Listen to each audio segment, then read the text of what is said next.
Hello, my dear listeners. My name is Catherine Sterling. Today I'm going to tell you a story. It's a story about how, at a restaurant, my son raised a glass to his boss, to the woman who had become for him what, in his words, his own mother should have been. I lowered my eyes and calmly remarked, "I'm glad. Then perhaps you can ask her for help with your debts." They couldn't have imagined what I was going to sell the very next morning. If you enjoy my stories, please subscribe to the channel and give this video a like. It always warms my heart to read your comments. And now, please make yourselves comfortable. Enjoy the story. In my apartment on Beacon Hill, there is a particular kind of silence. It's thick, almost tangible, smelling of old, leather-bound books, the beeswax I occasionally use on the furniture, and the linden tea that's always waiting for me in the kitchen. This silence has been my primary companion for the last 20 years, ever since I lost my Michael. The heart of this silence resides in the cherrywood display cabinets in the living room. Behind their glass doors, resting on a bed of dark, almost black velvet, lies the entire life of my husband, General Michael Sterling. His medals and decorations. I don't wipe dust from them. There is simply no dust here. I look at them for long stretches, especially in the evenings, when the city outside ignites its lights and the only illumination in the room comes from an old floor lamp with a fringed shade. There it is, the Medal of Honor. The dull gold, the soft blue ribbon. I remember the day Michael came home with that award. He didn't say a word. He just walked into the apartment, took off his service cap, and placed a small velvet-lined box on the dresser. I saw it and my breath caught in my throat, and he just smiled at me with his eyes. The corners crinkled into those familiar lines and he said, "Put the kettle on, Catherine. I could use a bite to eat." That was my Michael all over. No grand speeches, no pride, just service, honor, and a quiet dignity. He didn't serve for the awards. He served his country. And these gleaming decorations were just the quiet echo of his enormous, honest life. They were his history, his sweat and blood, and therefore mine as well. For my son Vincent, this collection is something else entirely. I realized this long ago, though I tried to push the thought away. For him, it's not a memory. It's an asset. A safety net. Capital just sitting there, a dead weight behind glass. He never said it outright. No, Vincent is skilled at clothing his desires in beautiful, proper words. But I saw how his gaze would slide over the rows of medals whenever he came to ask for money again. The gaze of an appraiser, not a son. Like last week. The call came in the afternoon, just as I was about to lie down for a rest. Vincent's voice was tense, filled with a suppressed panic. He was always a good actor. "Mom, hello. Sorry to bother you. I'm in a critical situation." I sat down on the chair by the phone. A familiar, dull coldness spread through my chest. I had heard that word, critical, dozens of times over the past few years. It meant one thing. He needed money again. "What happened, Vincent?" "It's business, you know. I need to settle a debt with some very serious people by tomorrow morning. Partners. If I don't, everything will go down the drain. My entire career, everything I've built." He spoke quickly, disjointedly, painting a picture of imminent disaster. I listened and could almost physically feel my world shrinking, my modest savings, set aside from my pension, dwindling. My pension is good, a general's widow's pension, but my son's appetites were far greater. "How much, Vincent?" I asked quietly, already knowing I would hear a sum that would make any other old woman's heart stop. He named the figure. It was equal to 6 months of my life, half of my annual income. I closed my eyes for a moment. What flashed before my inner eye were not banknotes. It was the new sewing machine I wanted to buy for myself so my old fingers wouldn't ache so much. A trip to a health spa in the mountains, something I had dreamed of. Simple little joys that I would once again have to postpone indefinitely. "Mom, are you hearing me? This is a matter of life and death for my future." His voice became insistent, almost demanding. "I hear you, Vincent. I hear you. You'll have the money." "Thank you, Mom. You're a lifesaver. I knew you'd understand. I'll drop by in the evening." "No need," I said. "I'll transfer it to your account. Go to work. Build your future." There was a second's pause on the other end of the line. It seemed he was even a little disappointed that he wouldn't have to perform the scene of filial gratitude. "Oh, well, okay. Thanks, Mom. Really, thank you. You saved me." The dialed tone was short, indifferent.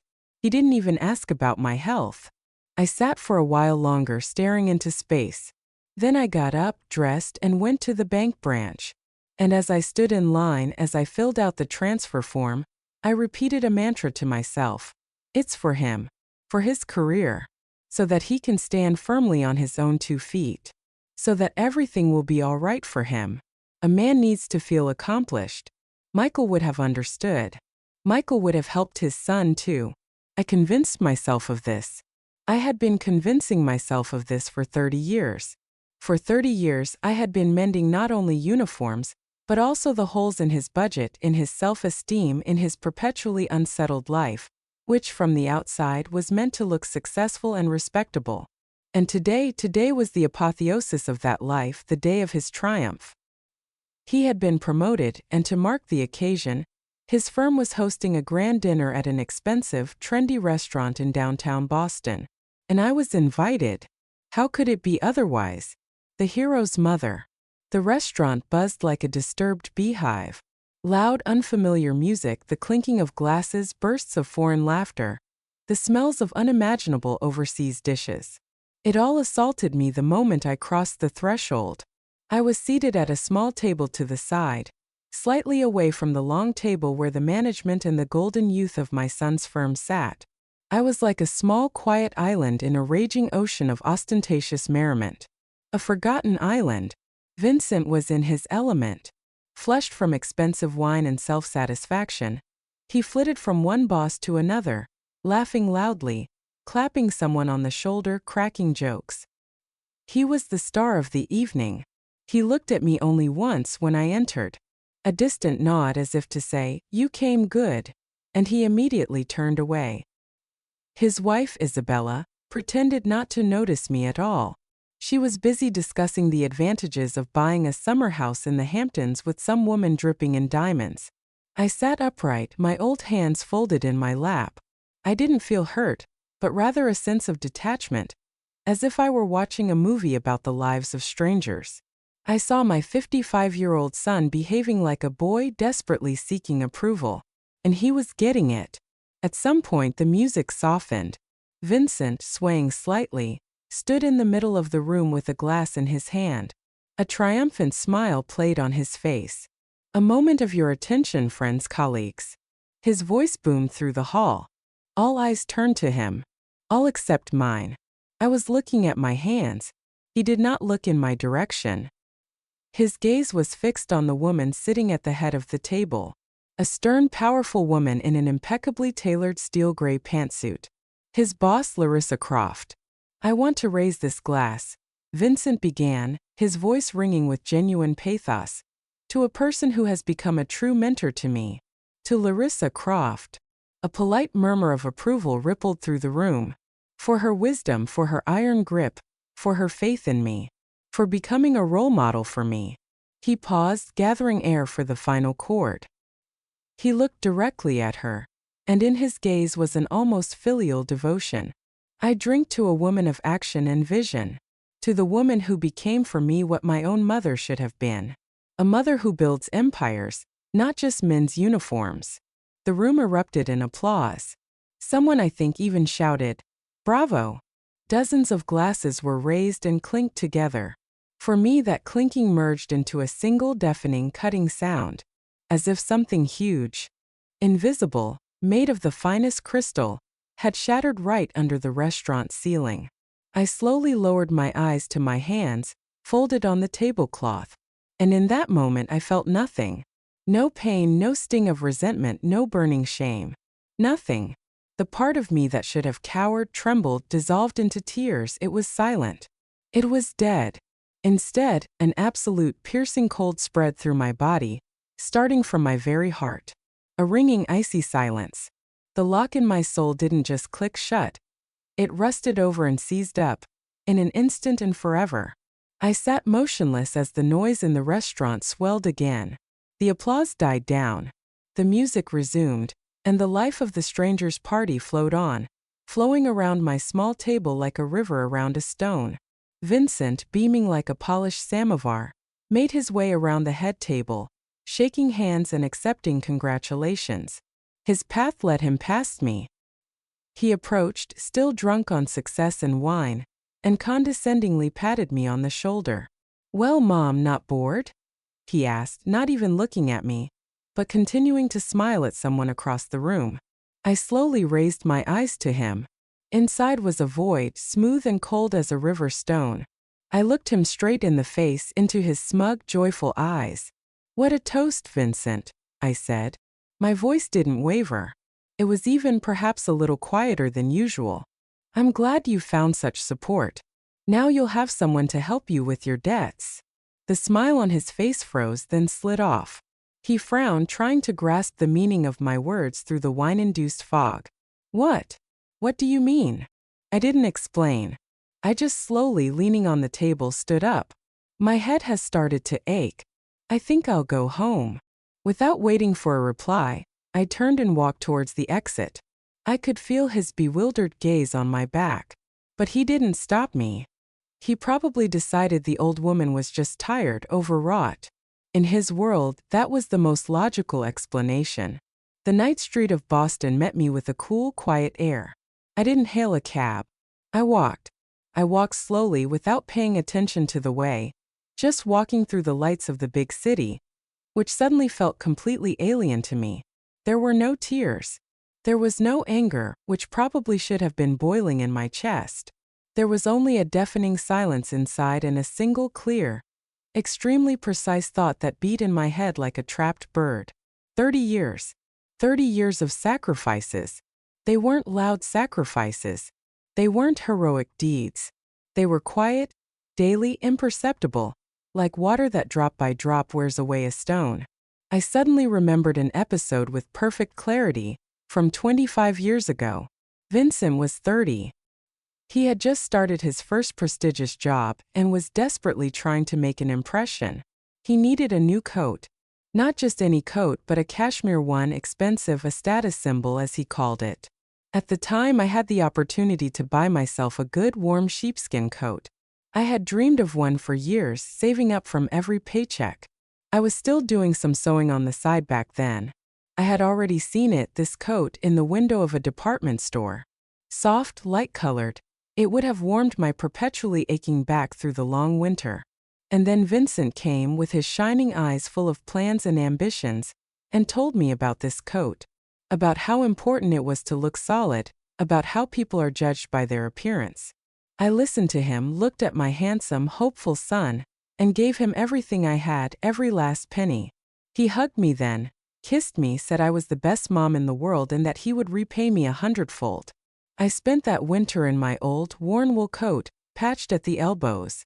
I remember how the piercing wind blew through the thinning seams, how I shivered at bus stops, hiding my hands in my pockets. And I told myself, it's okay, it's for my son. The main thing is that he succeeds.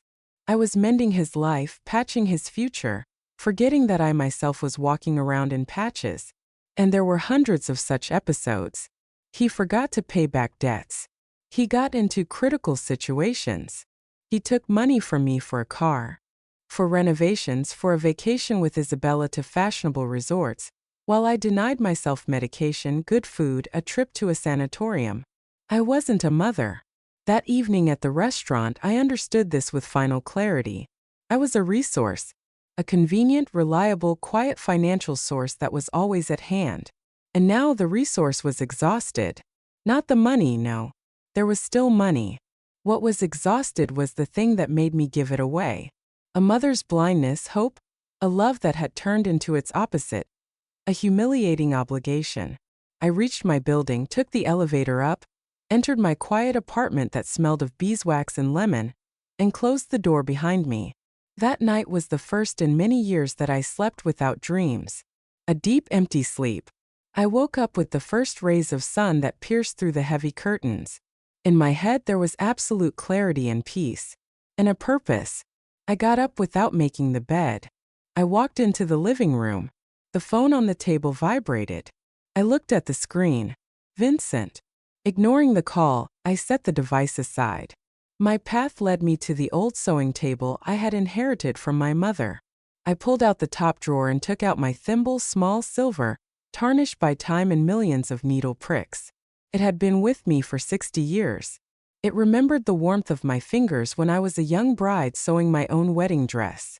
It remembered me mending Michael's uniform after his deployments, altering children's clothes for Vincent. This thimble was the silent witness to my entire life. A life full of caring for others. I walked over to the bookshelf, on which stood a tall porcelain vase with a bouquet of dried flowers, a long-forgotten gift.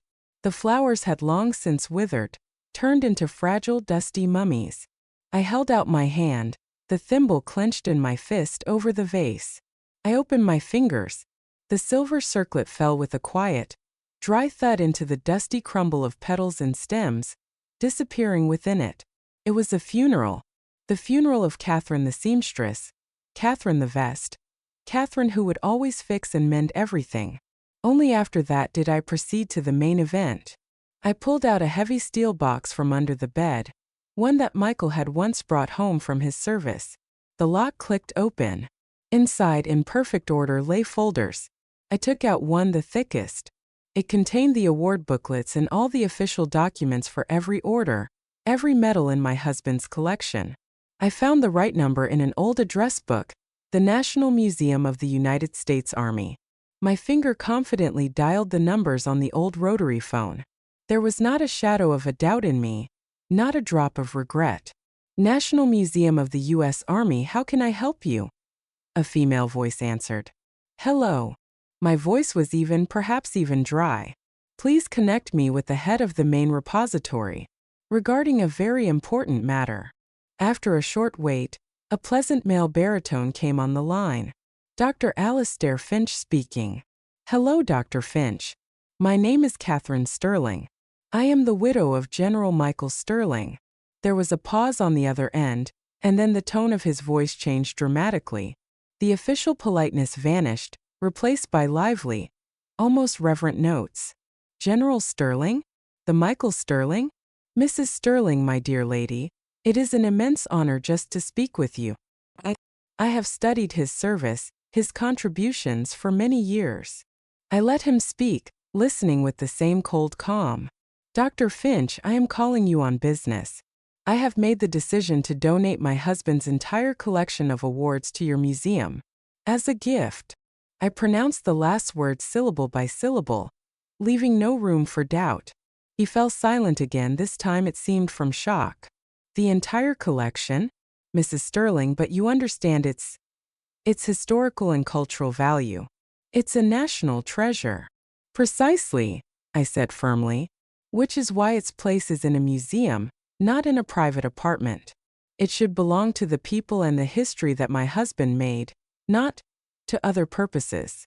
My God, Mrs. Sterling, this is an incredible gift. We can send experts, appraisers, a courier to you at any time that is convenient. I can come personally right now. Come personally, Dr. Finch.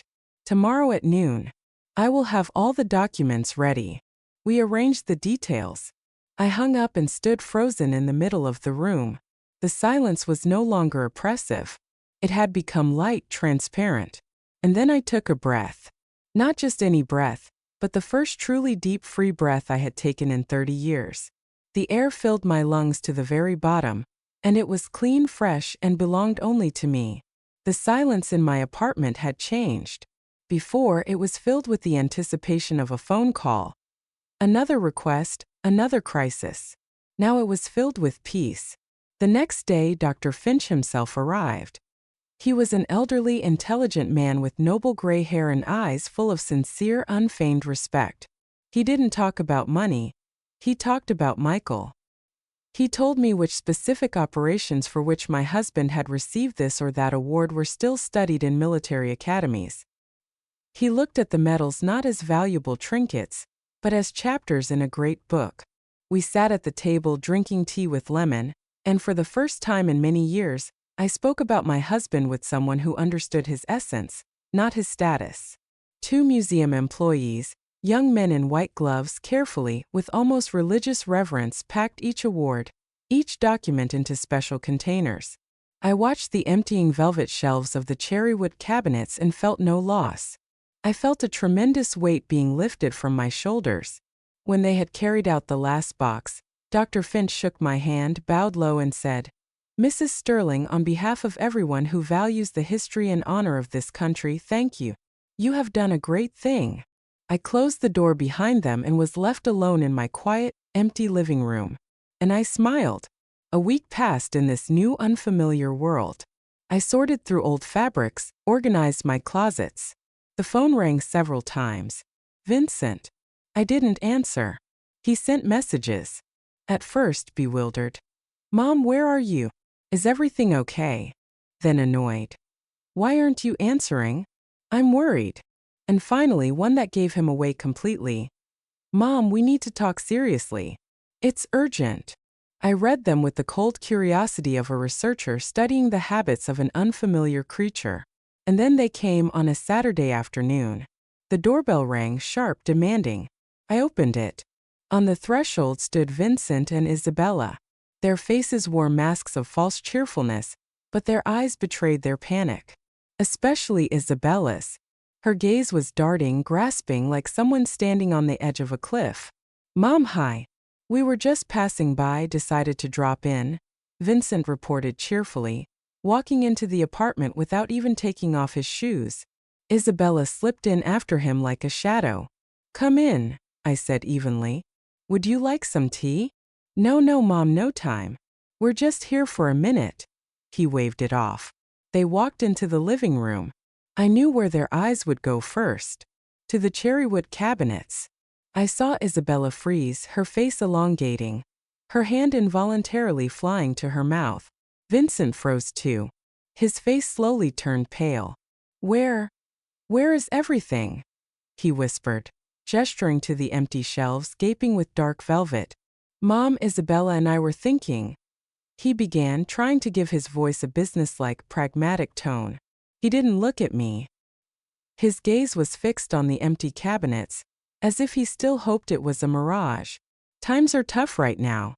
We should probably get Dad's metals appraised properly. For insurance purposes, of course, just a formality." He paused, choosing his words. "But also, if we think about it, some of them, maybe not the most historically significant ones, could be sold. It would solve all of our short-term problems. You see, we've run into some trouble with a loan. They refused to restructure it." He spoke and I watched him. My grown, graying son, standing in the middle of the room, shamelessly suggesting I sell his father's honor to pay for his own thoughtless spending. I was silent, letting him finish. When he was done, a heavy silence hung in the room. He finally looked up at me, waiting for an answer. "There is nothing left to appraise, Vincent," I said quietly, but so that every word was clearly audible. He blinked, not understanding. "What do you mean?" "The collection is no longer here. A week ago, I donated it to the National Museum of the United States Army." In an instant, Vincent's face lost all its manufactured charm. It became flabby, bewildered, like a mischievous schoolboy caught in the act. The mask fell off. "What? How could you? Donated it? Are you insane, old woman?" he burst out screaming. "Mrs. Sterling, you couldn't have done that." Isabella shrieked, jumping towards me.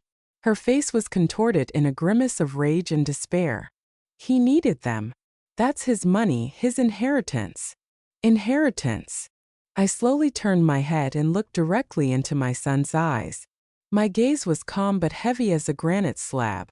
There was not an ounce of anger in me, only a cold, irrefutable statement of fact. Your father's inheritance, Vincent, is his honor, his name, his service. Not a pile of metal that you were going to sell to buy yourself another expensive suit and impress your boss. His legacy belongs to the nation he served. And now it is where it belongs. I paused, letting the words sink into the stunned silence. As for your inheritance from me, you've been receiving it in monthly, and sometimes weekly installments for the last 30 years. So consider it all paid out with interest. The bank is closed. The shop is shut. But But what about us now? He groaned, clutching his head. They're threatening me with a lawsuit. They're going to take our apartment. I looked at him without a shred of sympathy. A week ago at that restaurant, you said some very appropriate words, Vincent. You found yourself a new mother. One who builds empires. As I understand it, empires are not built on sentiment, correct? They are built on assets. Well, this was my last asset. And I disposed of it as I saw fit, in accordance with my own ideas of honor and duty. And the duty to help a son with his debts now, by your own logic, passes to her. Go to Larissa Croft. I'm sure she, as a wise mentor, will find a solution. But as I said her name, a sudden cold realization washed over me. I remembered a story Michael had told me once long ago. About a difficult decision in his career, a court-martial. A Colonel Croft, a man who had sold military secrets. A man Michael had been forced to expose, ruining his career and his family. Larissa Croft. Couldn't be a coincidence. The long game she had played, mentoring Vincent, encouraging his reckless ambition, pushing him into debt. It wasn't about building him up. It was about tearing my husband's legacy down, using his own son as the weapon. Every word I spoke now landed in the silence like a stone. Vincent stared at me as if seeing me for the first time. Not Mom, not the unfailing savior, but a strange, unfamiliar, unyielding woman. Isabella hissed something, her face purple with rage. I didn't listen to them anymore. I silently walked to the hallway and threw open the front door. The gesture was more eloquent than any words. You got everything you wanted, I said to their backs, looking into the empty corridor. Go. Build your empire. They left without another word. Vincent, crushed. Isabella, incinerating me with a look full of hatred. I closed the door behind them and leaned against it. And for the first time in many years, a true absolute silence reigned in my home. The silence of freedom. When the door closed behind them, I felt neither schadenfreude nor satisfaction, only silence. It was not empty but full. It was the silence of a completed task. The silence of a period put at the end of a sentence. I returned to the living room and for a long time looked at the empty cherrywood cabinets. They no longer seemed like a gaping wound. They were like a blank sheet of paper on which a new story could be written. My story. I did not follow their lives specifically. News reached me in fragments, like the echo of a distant storm reaching the shore. From an old neighbor in their building. From distant acquaintances. First, they sold their large, prestigious apartment in the city center. The money was enough to pay off the most urgent creditors, but nothing more. They moved into a rented 2-bedroom apartment somewhere in a less desirable suburb. For Isabella, who dreamed of a summer house in the Hamptons, this was tantamount to a fall into the abyss. Vincent's career also went awry. As soon as the financial cushion of his mother's savings and the hypothetical value of the metals disappeared, their fragile house of cards of well-being collapsed. Rumors of his debts quickly spread at work. In the world where he had so desperately tried to appear successful, the smell of failure and poverty is a stigma. His brilliant new promotion turned out to be a soap bubble. He was no longer invited to important projects, pushed away from decision-making. Larissa Croft, the very mother who builds empires, did not save her hapless son. In her empire, weak links were simply culled. That ill-fated toast, which was supposed to be the apotheosis of his career, turned into an anecdote that his colleagues recounted behind his back. It became a symbol not of his rise, but of his folly and short-sightedness. It turned out, after he went to her, desperate for help, she had revealed her true identity. She was Colonel Croft's daughter. She had spent years planning her revenge on the man who had destroyed her father. And she had found the perfect tool. His weak, entitled son. Their fall was not loud and dramatic. It was quiet, mundane, inevitable. Like a building constructed on sand without a solid foundation. The foundation of their life had been my money and my husband's honor. When I removed that foundation, their facade of well-being simply crumbled to dust. They never called me again. Not once. I think they were waiting for me to break to call them to offer help. But I remained silent. My resource was exhausted forever, And my life, on the contrary, was filled with a meaning it had lacked for many years. A month after donating the collection, I was invited to the museum for the opening of a special exhibition. I walked through the echoing, solemn halls, and my heart did not ache with longing, but fluttered with a quiet pride. There it was, a separate display case under glass with perfect lighting. The service and sacrifice of General Michael Sterling. My Michael. His medals and decorations lay on blue velvet, and the light made them shine as they never had in the dim light of my living room. Next to them was his photograph in his dress uniform, where he was young, strong, with that familiar glint in the corners of his eyes. Below it was a description of his military career, his achievements. Dr. Finch stood next to me.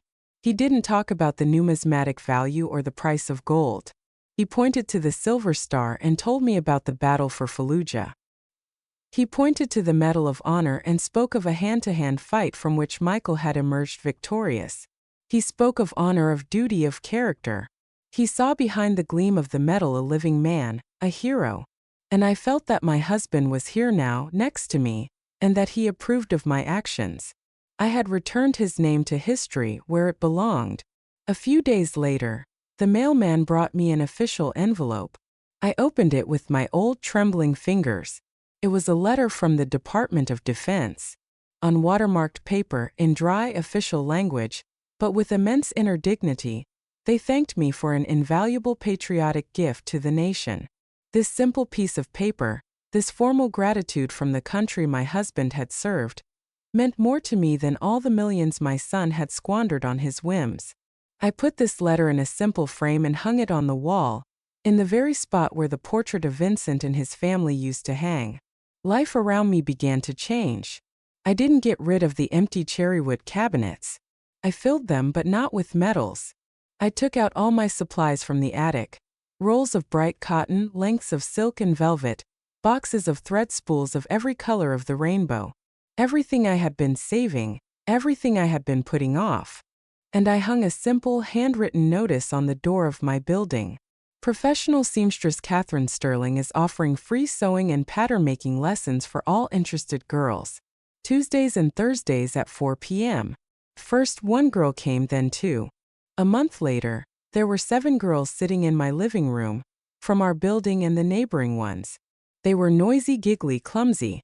Their laughter and chatter filled my quiet apartment with the sounds of life. I taught them how to make a straight stitch, how to sew a zipper, how to cut from a pattern. I taught them how to create something beautiful and useful with their own hands. And so today, on one of these days, I was sitting in my old armchair. And around me on the floor on the sofa were my students. With concentrated faces, they were basting the pieces of their first ever skirts. The air smelled of warm fabric, and the quiet whir of the sewing machine could be heard. That sound was no longer a symbol of loneliness and mending other people's lives for me. It had become the music of creation. My gaze fell on an old photograph on the dresser. Michael and I, young, standing arm in arm in a park. I looked at his smiling face, then at the laughing girls in my living room, at the bright fabrics in the cabinets. I understood one simple thing. Honor and legacy are not something to be kept under glass like a museum exhibit. It is a living skill that needs to be passed on. The ability to be honest, the ability to create, the ability to stand your ground. And this quiet joy, this warm feeling of fulfillment that I feel now, was only possible because one day I found the strength to stop being silent. I got my voice back. And it turned out that my quiet voice could not only mend uniforms but also build my own quiet, dignified life. My legacy and my soul were now truly free. Thank you for being with me until the very end. If this story touched you, please give it a like and write in the comments if you've ever had to deal with similar disrespect from loved ones. Subscribe to the channel so you don't miss new stories. Be well, value yourself, and live authentically.